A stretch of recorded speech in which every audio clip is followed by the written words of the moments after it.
Welcome back, everybody. In our last video we got kind of dark and we talked about a subject being terminal, and we kind of want to change that up a little bit. And we also said we were going to be introducing some fun stuff along the way also. Yeah, so today's video is about a trip that we took to Nebraska City, Nebraska to see the mansion. Oh my god, that was a beautiful mansion. Yeah. And you got to stick around to the end because there's a surprise room in the basement that you got to see. But today's video we're talking about like a road trip that we took, but it's because we created a bucket list. The bucket list of things that we want to accomplish over the next whatever years that we have. In that first video we kept talking, or I kept saying terminal. I used that word a lot because that was the diagnosis that was given. However, Not my favorite word. not your favorite word. Tell them a little bit about what the difference is for you in hearing that word or going through this process. When you hear the word terminal, you immediately start thinking it's the end, you're going to be gone, you're no longer going to be here for much longer anyway. Maybe dive into a pity party. And dive into a pity party, be a little sorry for yourself, think of, well, even though you're here now, well, you have nothing else to offer, nothing else to give. For me, a few years ago, when they gave me the original diagnosis, yes, I was a little down, yes, I was a little depressed, but I had to look past that fact. I was still working, still doing everything I could to keep going, keep moving, keep trying to do what I can. Yeah. Because in reality, 3 years ago, whenever I got the diagnosis, I still felt fine.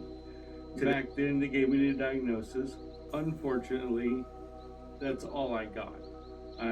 My testing results that came through back in the doctor's office, I called them numerous times. They never truly gave me any answers, any response, other than I got a thing on my email saying, go look at this, it's my diagnosis.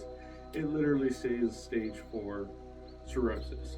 Here we are now starting up this channel because of the fact that was able to get back to a doctor. They started doing more testing and they still diagnosed me with the stage 4 cirrhosis. A lot of my blood levels, enzymes, everything else are getting to the positive. You may have a terminal diagnosis and or whatever, but if you're gonna let it define you right then and there, that's where you're at. I decided not to do that, keep pushing forward and keep trying where we can. Maybe it'll help somebody eventually. Even just seeing this could change the fact that they're depressed with a diagnosis or something and realize that, hey, I'm 3 years out, and when the doctor literally said it could be the end if I didn't change things drastically immediately. I loved the part when we went to Dallas to that specialist. I don't remember the name of the specialist, but I know that it was in Dallas. And when we got there, the doctor said that, well, you told him we hadn't seen the actual results, and other than was told that it was stage 4. And the doctor literally said, I'm surprised I'm sitting here talking to you now, and you look as good as you do. Whatever it is that you've been doing, keep doing that, because that's working. And that has been kind of like a placebo effect, that sugar pill that even though you were told a diagnosis, you never acted on, I'm terminal, and gave up. You kept going, you kept doing life day to day, and that's kind of like what this video is about, how we take trips and do things and put that bucket list together. And we'll put the bucket list in the next video to kind of show the things we want to do and places we want to go and that type of thing. But by keeping that bucket list long and full, it gives purpose. Like every day I've got something else to get up and do, something else to achieve and keep going. Do you see it like that too? A little bit, yes, but also from the fact that with that last doctor's visit, they gave me a few more pointers that actually are going to be helping me along the way also, along with Michael. The fact that, plain and simple, whenever quitting drinking or an addiction, your body immediately, I've seen it a lot of different times, not only stories I've seen in other areas, but even in myself. I'm getting rid of an addiction, I stopped what I was doing, I curbed that bad behavior basically, but my brain and my body both wanted to subsidize something else in place. So yes, I cut out alcohol immediately from hearing the first original diagnosis. Just straight up cold turkey.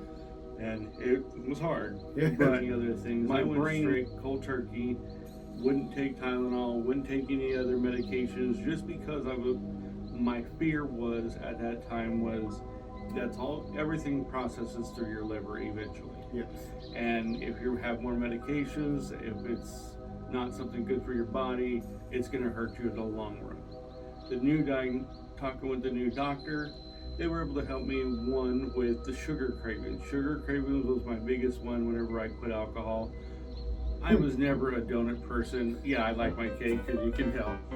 But the fact that I went from alcohol product to wanting sugar all the time, granted, thankfully, they did tell me I'm not diabetic or anything, and my blood sugar is actually in a good standing. But I crave that every single day. I can go eat a dozen donuts just because it's sugar and other things like that. So having to crave that, just along with diet, yes, I'm a little bit heavier outside from what the doctors told me, so I have to work on losing a little bit of that to help the fatty part of the liver also. Yes. And that's what we're going to be going through some of these videos too, a better diet plans, stuff like that. And we'll share those with you. Like you said, we'll end up sharing those with everybody too. The upside to that is we're both chefs. So food and cooking is things that we do all the time. So we kind of had an upper hand on this diet idea, although you can have the idea, it's the willpower and the make it happen part that sometimes gets tricky. And not eat a bunch of cake and donuts. Right. So we'll share cooking ideas and things that we can do, meals that we have, beets. Fortunately, we both love beets. We can get a jar of pickled beets and just kill the whole jar. Beets are really good for your liver. But we're getting off track because we're supposed to be jumping in the car and heading to Nebraska to go see this mansion. So let's get to that, and then we'll put the diet and other things in the next video after the bucket list. So keep tuning in. We're happy to share this journey with you, and we'll see you in the next one. And the following ones after that. Yeah. Important first step of a road trip. Gas her up, baby. Gas her up. You know what you need for a road trip? Shades. All right, let's do this thing. Okay, Dork, let's go. What's up? Okay, so we already got fuel. And aside from getting something to eat, what is a very essential piece to a road trip? Drinks. Well, that we get when we go to eat. Music. No. Well, yeah, sort of music. Working at the car wash, baby. You're dork. What?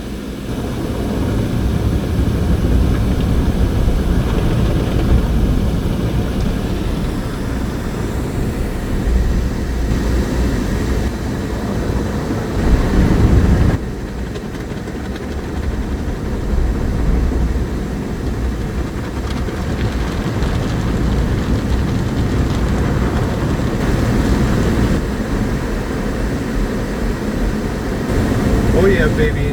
Now we're squeaky clean. About ready to get on the road?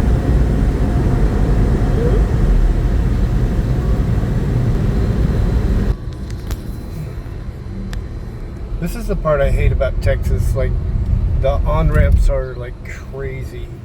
You jump in, you gotta just kind of catch up to speed, and then jump in line. Granted, today there's not really all that much traffic, so it doesn't really look like it. Yeah, well, wait till we hit the Dallas area, or like we've got to go through Oklahoma and Kansas, so Oklahoma City, that gets crazy.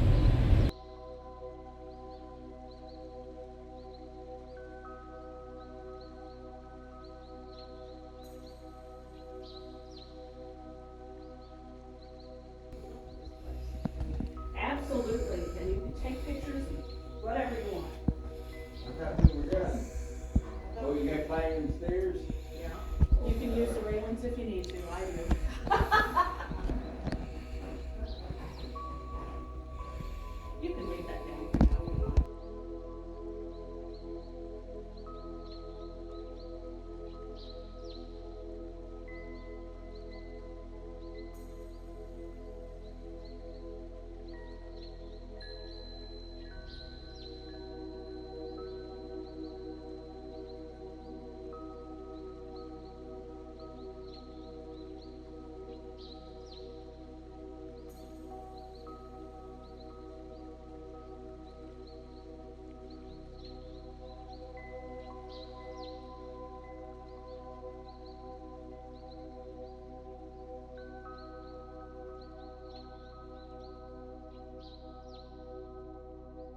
Bye. See you next time.